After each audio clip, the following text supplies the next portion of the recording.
Northwest Pennsylvania, the land of the potholes. Here in Pennsylvania, we don't call spring season. We call it pothole season because the roads become filled with cracks and holes in the pavement.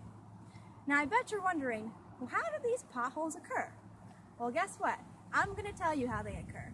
They occur because of something scientifically called frost wedging, which is what geologists study. Now what happens is that water freezes and turns to snow during the winter, like here in Pennsylvania.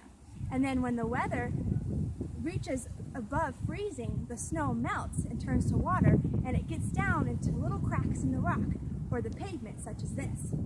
And what happens is it gets cold again, and when water freezes, it expands. It actually has a 9% bigger volume than water.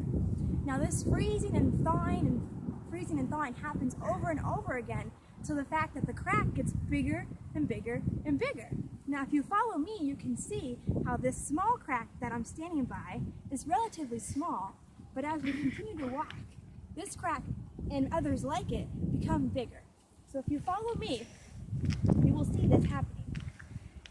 Now the thing about these cracks is that if they occur every year, it's not just a once in a lifetime situation. This happens every winter, and it also happens on mountains and mid-latitude areas because that is a place where the weather frequently changes between warmer and colder weather. Now this is a big pothole where the frost wedging has become so big that it expands, and as it cracks, the more it cracks, the easier it is to crack. And we get potholes like this. And this happens not just because the pavement decides to crack, but because of something, like we said, frost wedging. It has to do with weather and geology.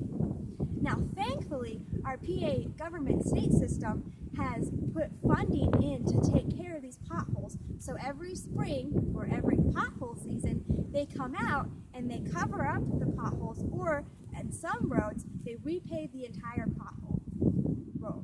Now, we cannot prevent potholes, and we can't prevent frost wedging. But what we can do is prepare and try and fix the pothole problem. Thank you very much.